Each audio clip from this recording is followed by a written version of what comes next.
What's up, everyone? Today we are gonna be going over my setup again. It's that time of the month, also that time where my setup has changed quite a bit since the last one.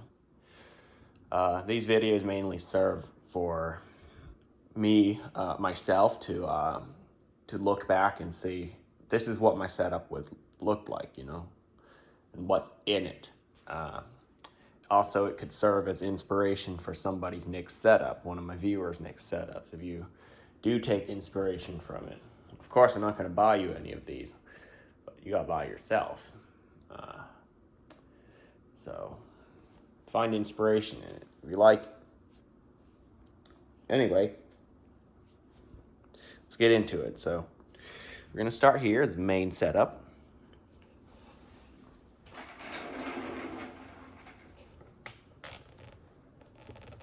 And also, filming these videos just gives me an excuse to clean my desk.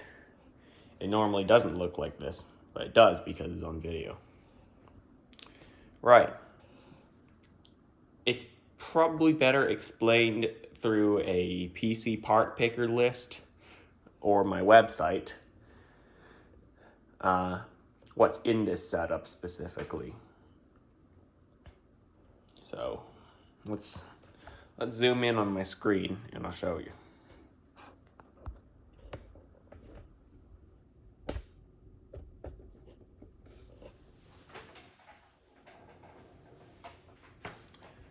So I'll go over the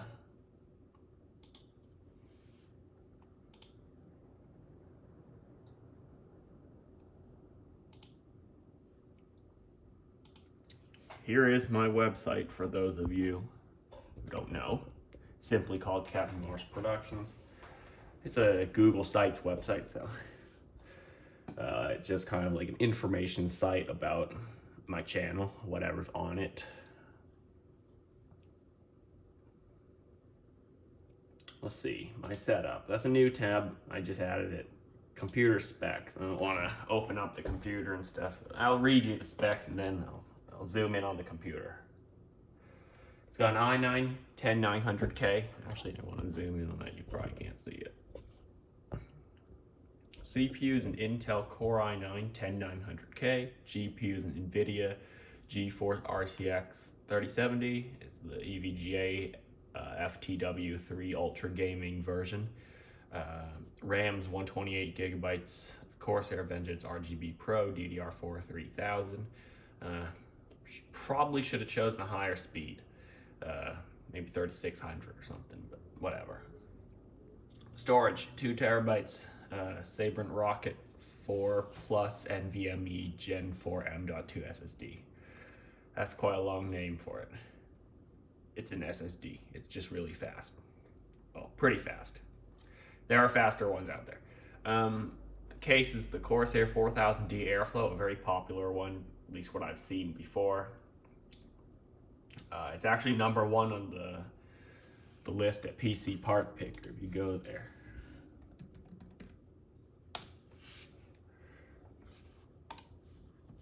And you click choose a case, it's actually the first one to pop up. Right there. It's the first on the list. 4000D Airflow. Same one I have. Anyway, back to the specs. Power supply is a Corsair RM850, fully modular power supply. Keep the cable management looking nice. I did not get custom cables, just saying. CPU cooler is a Corsair iCUE H100i RGB Pro XT. It's a 240 millimeter liquid cooler, and the fans are just Corsair ML120s. 6 of them. 2 are actually included with the CPU cooler, so I just went with those fans. They're pretty good.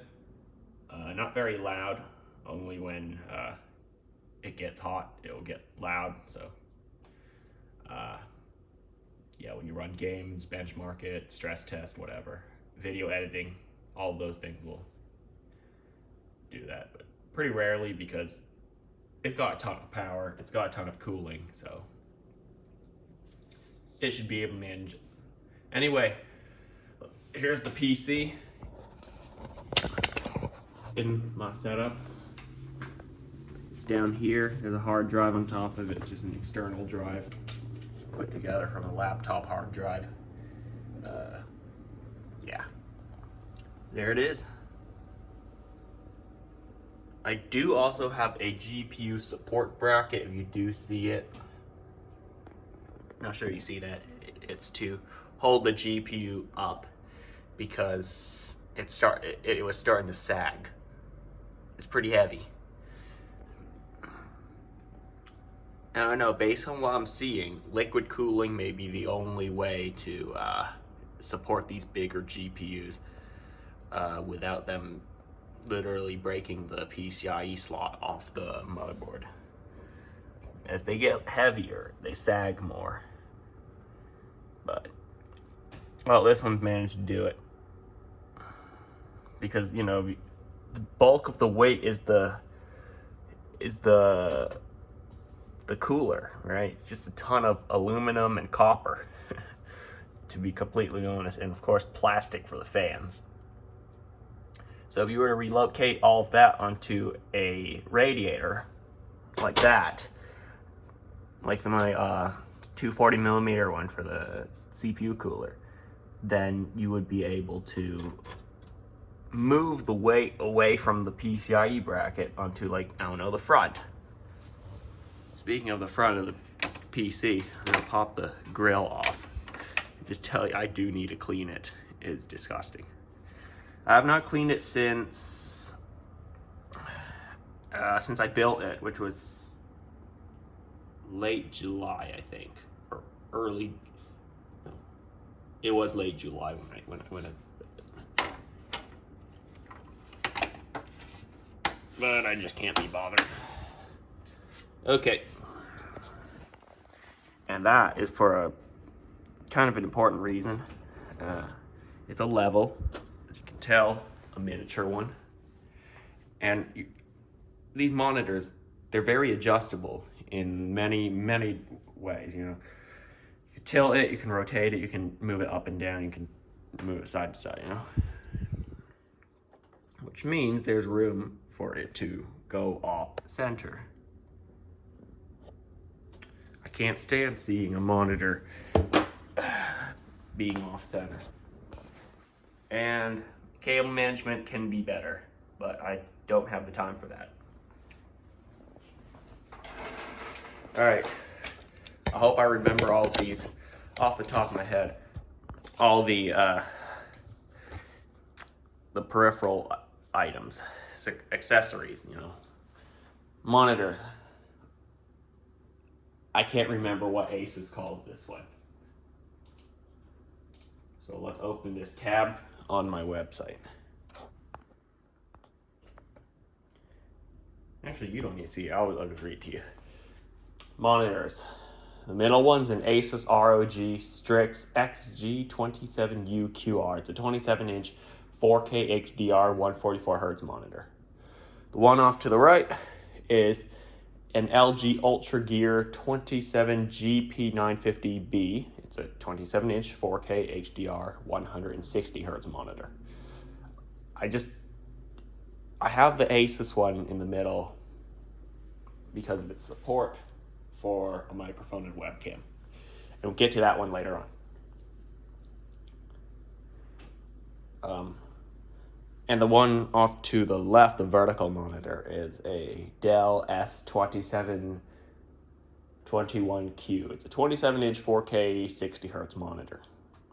Keyboard is the Logitech Craft, looking to get a mechanical keyboard maybe later this year.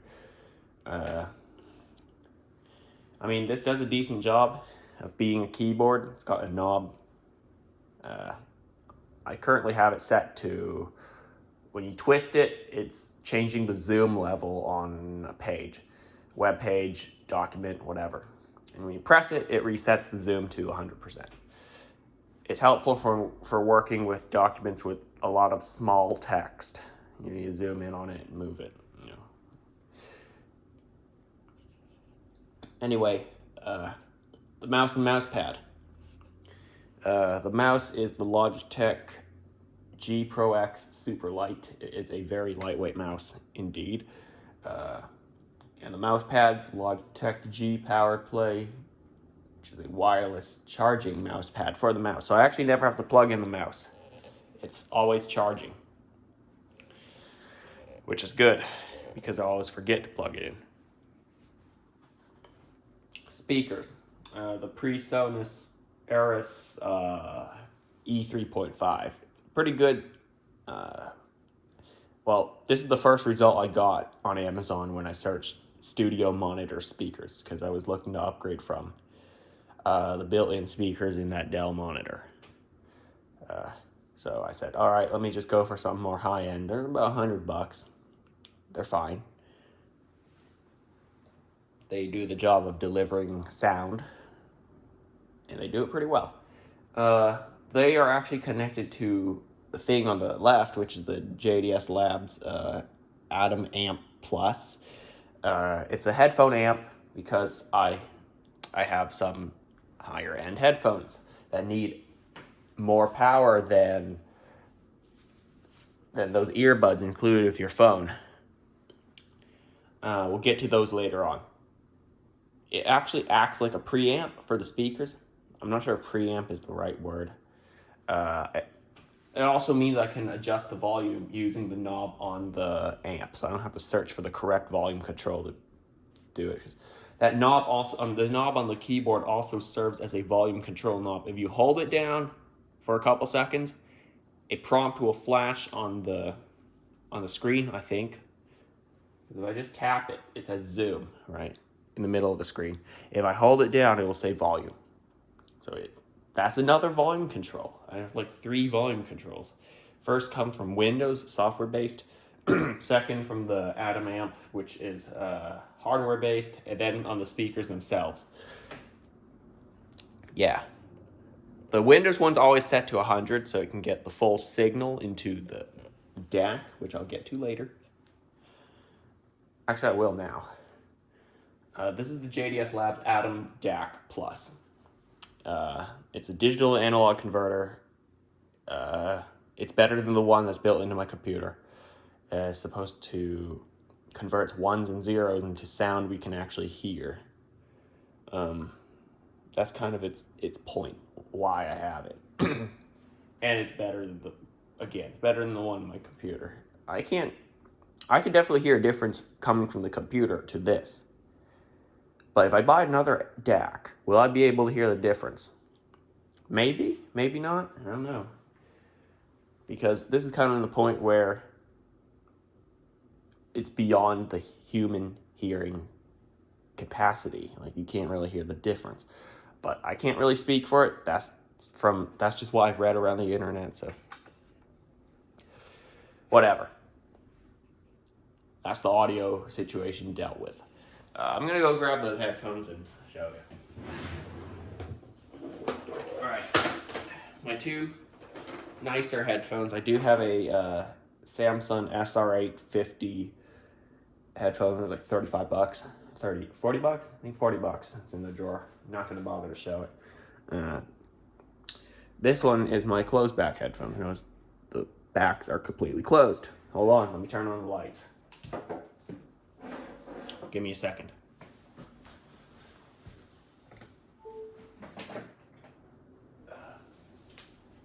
Suddenly it just got dark.